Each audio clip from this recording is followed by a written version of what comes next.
নেই। আমি যে এমন বেধড়ক বর পাগলি হব সেটা কখনো স্বপ্নেও কল্পনা করিনি। এখন তো এটা ভেবে নিজেরই লজ্জা করছে। কি করে যে আমি এমন হলাম সেটাই বুঝে পাচ্ছি না। সন্ধ্যায় বাবার বাসায় এসে পৌঁছেছি। সারা পথ টোনায়ের সাথে ফোনে অনেকবার কথা বলেছি। এখন বাবা মায়ের সাথে সময় কাটাবো বলে সে ফোন করছে না। কিন্তু আমার তো কিছুই ভালো লাগছে না। টোনাকে ভেবে ভীষণ অস্থির আমি। বউয়ের প্রতি সে যত্নশীল হলেও নিজের ব্যাপারে সে খুব কেয়ারলেস। তাই তার সব কেয়ার আমাকে করতে হয়।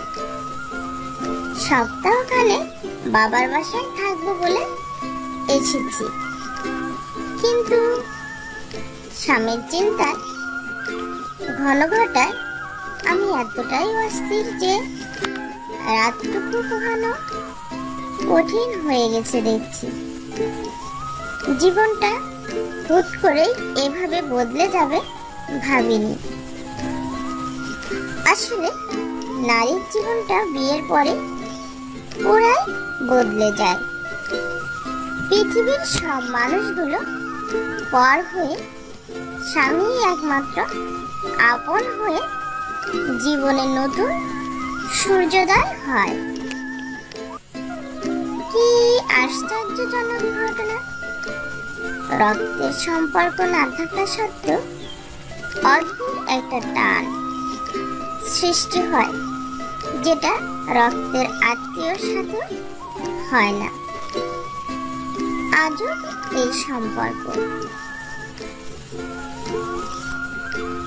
ফোনের গ্যালারিতে ঢুকে বিয়ের ছবিগুলো বের করে একটার পর একটা দেখে চলেছি। কত খুশিতে মাখামাখি টোনায়ের চোখ দুটো। কতটা বছর অপেক্ষা করে, কত ঝড় তুফান পার করে আমাদের বিয়ে। কতটা চেয়েছিলাম আমরা একে অপরকে। শেষমেশ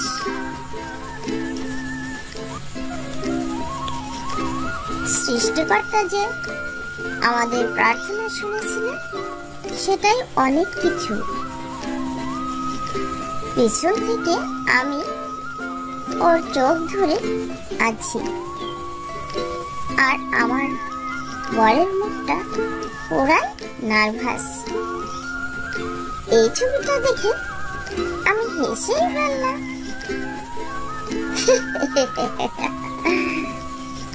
এত সুন্দর একটা স্মৃতি ফ্রেমে বাঁধাই হয়ে আছে। হাসতে হাসতে তার কথা মনে পড়তে আবার মন খারাপ হয়ে গেল। তাকে খুব ফোন করতে ইচ্ছে করছে, কিন্তু সে বারবার বলে দিয়েছে আমি যেন তাকে ফোন করে সময় শেষ না করে আব্বু আম্মুকে সময় দেই। এখন তাকে ফোন করলে এসব ভাষণ আবার দেবে, আর একটাই ডায়লগ তার, এই মেয়ে তুমি এত জামাই পাগলি কেন? তাই ফোন করতে পারছি না। সে যে বিখ্যাত আস্ত মস্ত বউ পাগল সেটা তো কিচ্ছু না। সব দোষ আমার একার। ধাত্রী, কিছু ভালো লাগছে না। জানি না সে কি করছে, খেয়েছে কিনা কে জানে।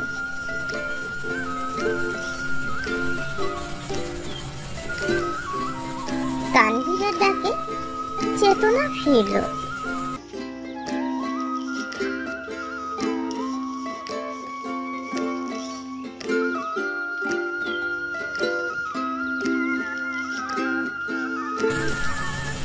কি রাপা, ডিনার করবি না? না, আমার ক্ষুধা নেই, তোরা কর। সে কি রে, এতদিন পর বাপের বাড়ি এলি? তোর আম্মু তোর জন্য কত কিছু রান্না করলো, আর তোর ক্ষুধা নেই? বিয়ের পরে তুই এত ভালো হয়ে গেছিস কি করে রে আবার?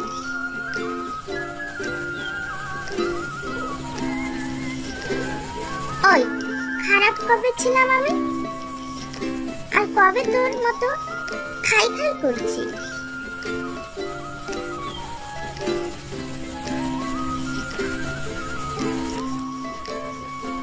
কুল বেবি কুল, এত রেগে যাচ্ছিস কেন? তুই কি বরকে দেখে বাপের বাড়িতে এসে ফেসে গেছিস? বেশরম ছেলে, আমি তোর বড় বোন, তাই মুখ সামলে কথা বল, না হলে টুল এনে তারপর দাঁড়িয়ে তোকে থাপড়াবো। বুঝেছি তুই কেন এত রেগে গেছিস। তুই না জানি সে কে কে বুঝে বসে আছে। ভালোই হলো, এখন ওর সাথে একটু ঝগড়া করব, তারপর সেই ছেলে রাগ করার ভান করে কাল সকালে শ্বশুর বাড়ি চলে যাব। ওহ, কি বুদ্ধি আমার! ঝগড়াটে মুখ ভঙ্গি করে বললাম, ও আমি এখানে এসেছি বলে তোর সহ্য হচ্ছে না, তাই না? বোনকে বিয়ে দিয়ে তো তাড়িয়ে দিয়েছিস, তারপর আবার কেন এসেছিস? ঠিক আছে, কালকেই আমি চলে যাব। এই থাম, শ্বশুর বাড়ি ফিরে যাবি ভালো কথা, তাই বলে আমাকে আসামি বানিয়ে যাবি নাকি? ইম্পসিবল। কিসের আসামি বানাচ্ছি? তুই যেটা ভাবছিস সেটাই তো বলছি। তুমি যে আমাকে ফাঁসানোর মতলব করছো সেটা না বোঝার মতো নির্বোধ আমি নই। ধেড়ে কুকে, কি বললে হারামি? বলছি তুই এক সপ্তাহের আগে শ্বশুর বাড়ি যেতে পারবি না। কেন? কেন মানে? তুই আমার একটাই বোন, তাই আমি চাই তুই 1-2 সপ্তাহ বা 1 মাস এখানে থাক। এই ছেলে তো দেখছি উল্টা চাল দিয়েছে। থাক, ঝগড়া করার কাজ নাই, তাই চেপে গেলাম। কিন্তু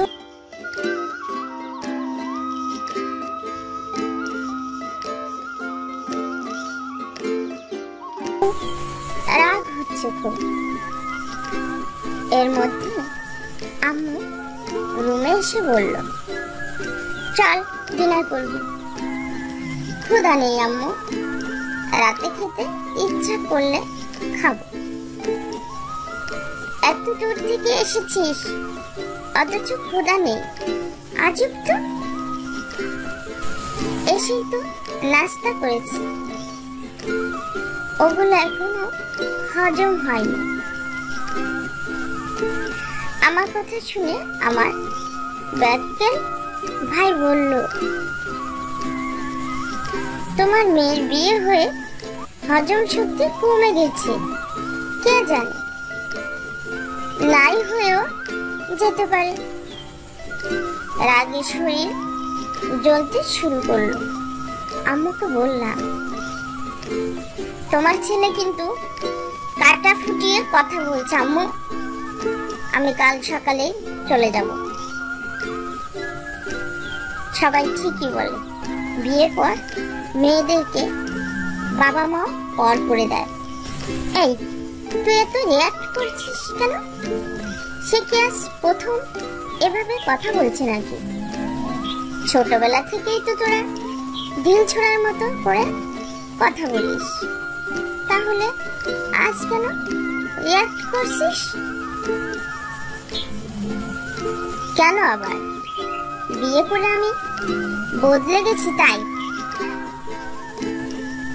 আম্মু আর তানভীর হা করে আমার দিকে তাকিয়ে রইল। ওদের তাকিয়ে থাকা দেখে আমার ভীষণ লজ্জা অনুভব হচ্ছে। কি এমন বলেছি রে বাবা যে এমন করে তাকিয়ে থাকতে হবে? রাত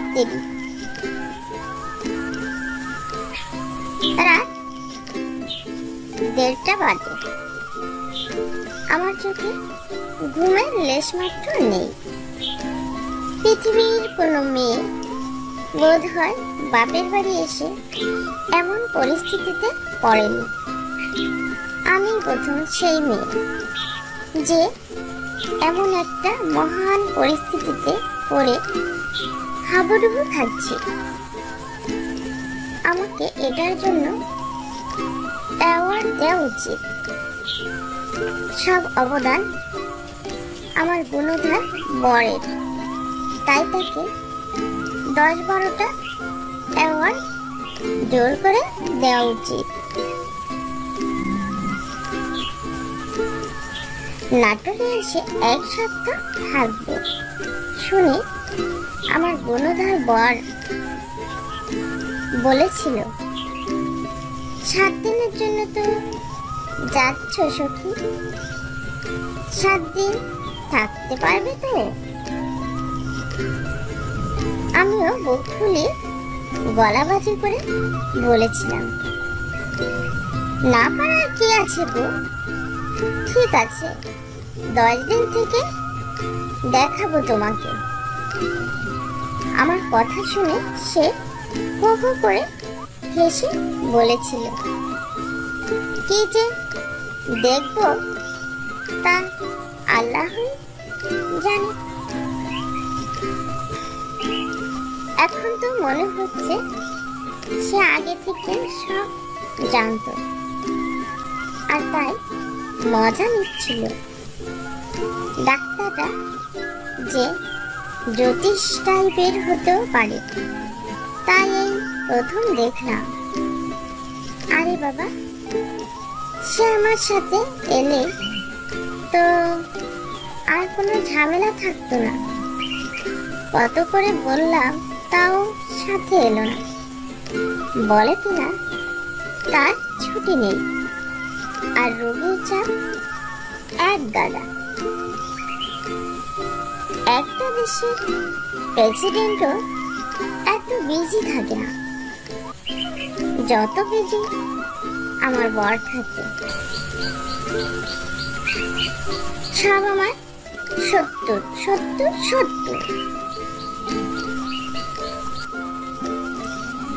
আর ফোন না করে থাকতে পারছি না। বাট এখন ফোন করলে সে আমাকে জামাই পাগলি বলে খেপাবে। আচ্ছা, জ্বালায় পড়েছি। জামাইকে ভালোবাসলেও পাগল বলে। এদের কাজই হলো মেয়েদের দোষ গর্ব করে খুঁজে বের করা। এসব ছেলেদের শিক্ষা দেওয়ার জন্য মাঝখানে বাপের বাড়িতে থাকা উচিত, কিন্তু এমন শিক্ষা তাকে দিতে গেলে আমি নিজেই শিক্ষিত হয়ে যাব। তাই চুপ করে আছি। ফোন হাতে নিয়ে চুপচাপ কিছুক্ষণ বসে থাকলাম। ফোন করব কি করব না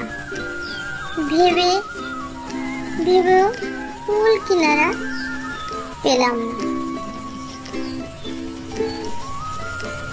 কত নিষ্ঠুর আমার বর। সেও তো আমাকে ফোন করতে পারত, অথচ এখানে পৌঁছানোর পর জানিয়েছি যে আমি ঠিকঠাক পৌঁছে গেছি। তারপর বলল, সবার সাথে মজা করে সময় কাটাও, আমাকে ফোন করে সময় শেষ করো না। তোমার হাতে তো সময় কম, তাই। হাতে কিসের সময় কম সেটাই বুঝে উঠতে পারলাম না। অবশ্য প্রশ্ন করিনি। ফোনে ওর নম্বরটা 18 বার উঠিয়ে কেটে দিয়েছি। 19তম বারে নম্বর উঠিয়ে বসে আছি। জামাই পাগলে বলে আমাকে সে ঠেকাবে, সেই ভয়ে কল করছি না।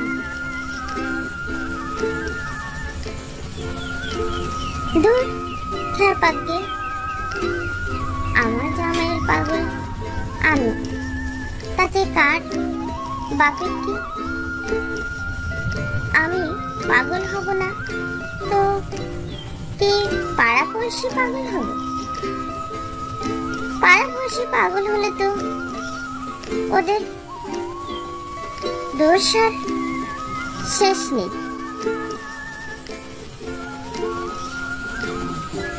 পাড়াপড়শি পাগল হলে তো ওদের দুর্দশার শেষ নেই।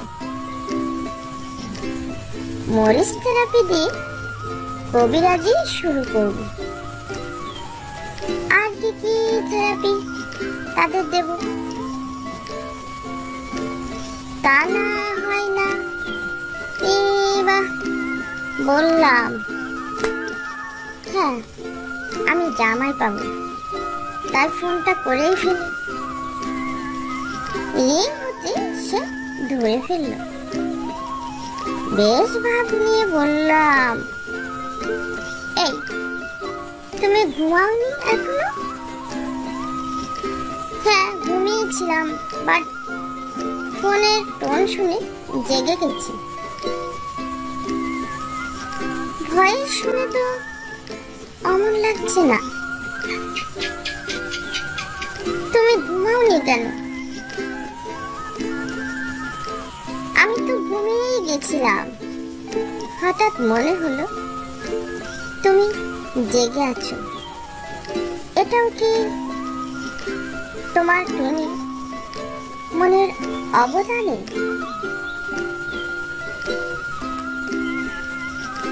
হ্যাঁ, টুনি তো বলল, এই তোর বউ পাগল বর এখনো জেগে আছে। কি আমি বউ পাগল? তা নয় তো কি, আমি ভদ্রলোক, বরং তুমি জামাই পাগল। এই রাত বিরাতে জামাইকে ফোন করে ঘুম ভাঙানোর কাজটা একমাত্র জামাই পাগলিরাই করে। হ্যাঁ, আমি জামাই পাগলি, তাতে তোমার কি? হ্যাঁ না তো আমার কিছু না। তুমি কেন জেগে আছো সেটা আগে বলো ভদ্রলোক। তোমার ভয়েস শুনেও কিন্তু মনে হচ্ছে না যে তুমি ঘুম ভেঙে কথা বলছো। আমি তো পানি খেয়ে এসে কথা বলছি। তোমার ঘুম আসছে না? এটা বললে কি হবে? কে বললো ঘুম আসছে না? আমার টোনা মন বলল। সে তো একটা মিথ্যু, সব ভুলভাল বলে, গবেট একটা। তোমার মতো ব্রিলিয়ান্ট ছেলের মন এমন গভীর, এটা ভাবতেই কেমন কেমন যেন লাগে। কি আমার মন গভীর? হ্যাঁ, গভীর। আর তোমার টুনি মন খুব ট্যালেন্ট, তাই তো? হ্যাঁ, সে খুব ট্যালেন্ট। দেখো, আমি নিজে গবেট হয়ে কত ট্যালেন্ট মন বহন করি। তো দেখি সে কেমন ট্যালেন্ট। ইন্টারভিউ করা যাক।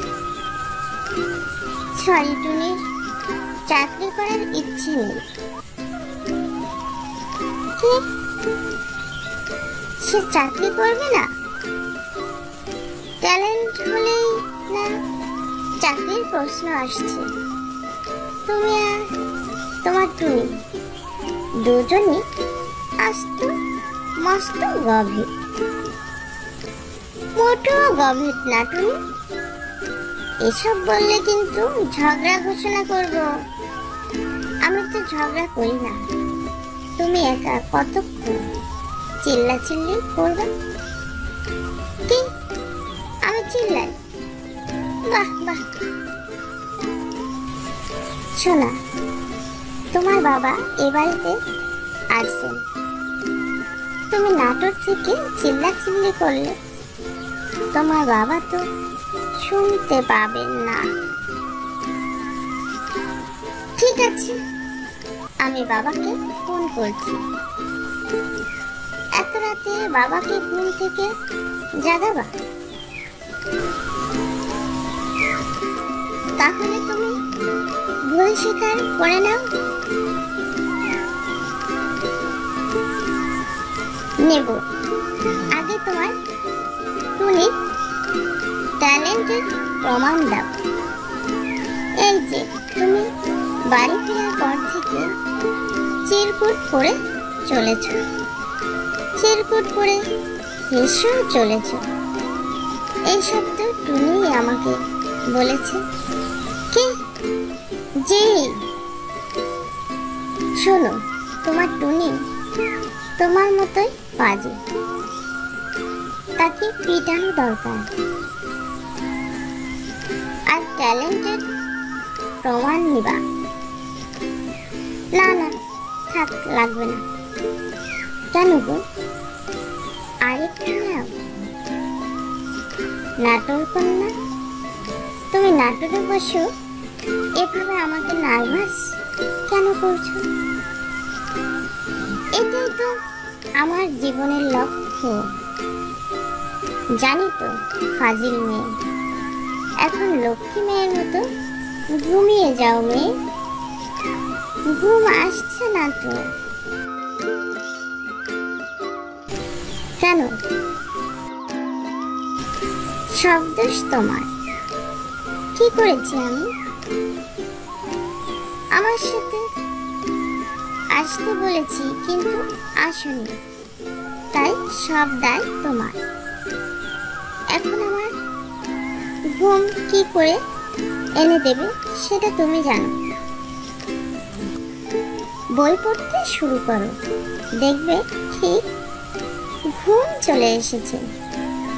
কি? আমি বই পড়ব? মনে হচ্ছে বই গরু ছাগলরা পড়ে, আর সেটা মানুষ হয়ে তুমি কি করে পড়বা? হ্যাঁ, বই গরু ছাগলরাই পড়ে, আমি ওসব পড়ি না। পাগলি একটা। এখন ফোন রেখে চোখ বন্ধ করে থাকো, ঘুম ঠিক আসবে। শোনো বল, তুমি কি আমাকে খুব মিস করছো? একদম করছি না, কারণ আমার পাগলি বউটা এখন তার প্রিয়জনদের কাছে আছে। ফোন রেখেও ঘুম এলো না। চোখ বন্ধ করে অতীত, বর্তমান, ভবিষ্যৎ সব ভেবে নিলাম। তারপর কখন ঘুমিয়েছি তা জানি না। সকালে স্বামীর ঘরে ফিরে যাওয়ার জন্য প্রস্তুত নিল। আমাকে পেয়ে আব্বুর খুশি দেখে যাবার কথা বলতে পারলাম না।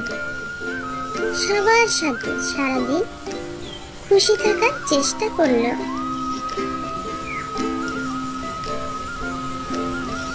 টোনাইয়ের ভাবনা মন থেকে গেল না।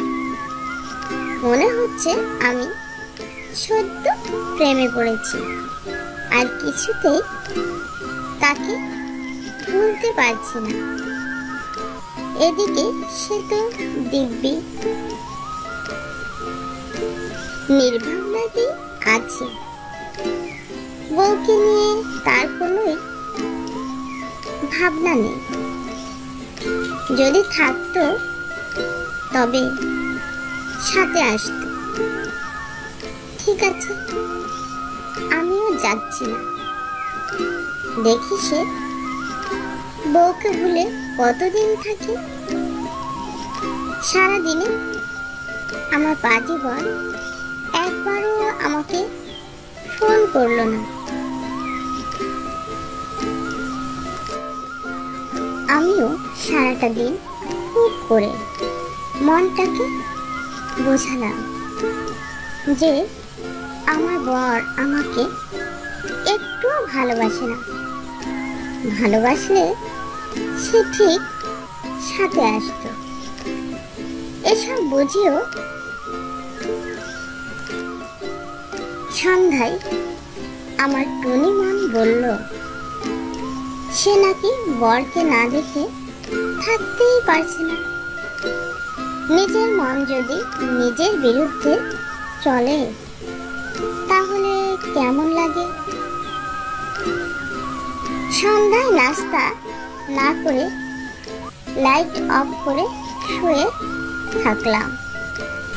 হঠাৎ কে যেন আমার রুমে ঢুকে লাইট অন করলো। চোখ মেলে দেখি আমার নিষ্ঠুর বর দরজায় দাঁড়িয়ে। হাই রে বর, পাগলি আমি যে ঘোরের মধ্যে বরকেই দেখতে পাচ্ছি। মনের দুঃখে চোখ বন্ধ করলাম। কিছুক্ষণ পর আমার মাথায় কারোর হাতের স্পর্শ অনুভব করলাম। চোখ মেলে দেখি সে। ইয়া আল্লাহ, আমার সাথে এসব কি হচ্ছে? আমি কি রিয়েলি পাগল হতে চলেছি? আমাকে আরো অবাক করে দিয়ে সে বলল, ভ্রম নয়, বাস্তবেই আমি তোমার সামনে শোনাবো। আমি লাফ দিয়ে বললাম, ওর তো আসার কথা নয়। তাহলে? গভীর অভিমানে কেঁদে ফেললাম।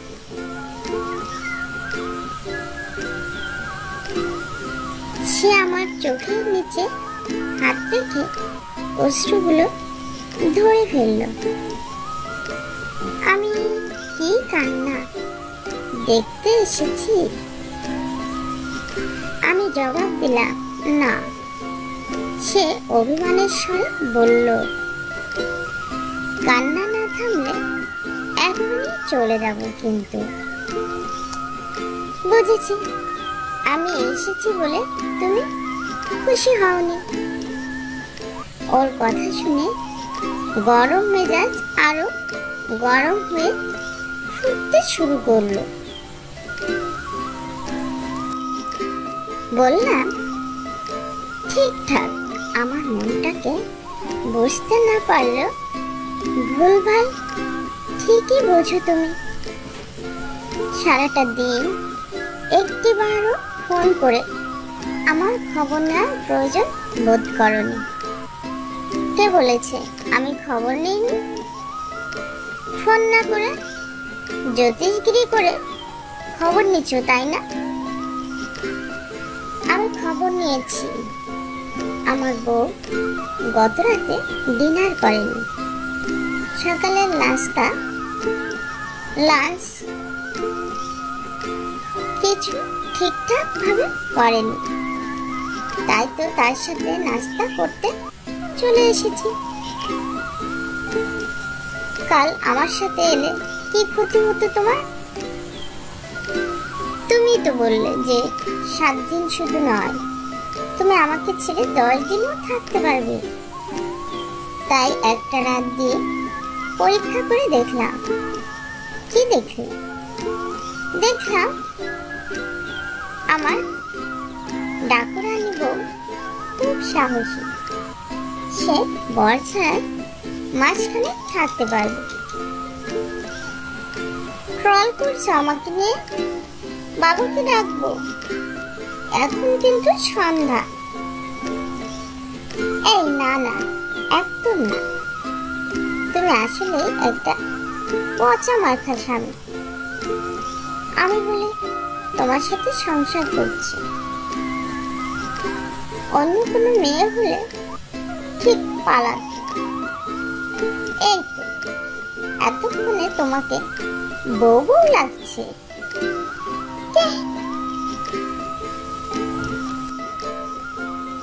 জি, আমার বর পাগলি বউটা। আমি ওর দিকে চেয়ে আছি অপলক। এই সেই মানুষটি যাকে না দেখে আমি মরেই যাচ্ছিলাম।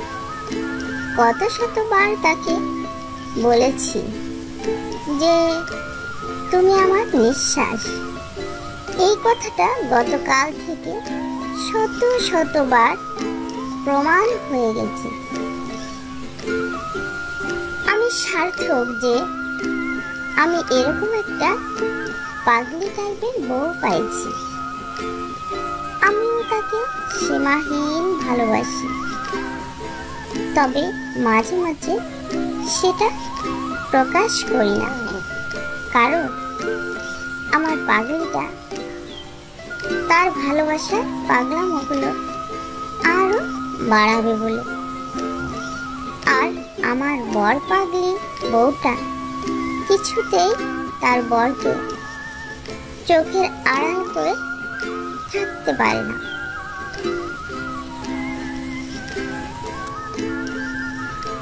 কি বুঝলে আমার দুষ্টু বন্ধুরা? অবশ্যই কমেন্ট করে জানিয়ে দেবে। আর একটি কথা, তোমাদের কি ধরনের গল্প পছন্দ আমাদেরকে কমেন্ট করে জানিয়ে দেবে। আমরা তোমাদের পছন্দ মতো ভিডিও নিয়ে আবারও ফিরে আসবো তোমাদের মাঝে। বাই।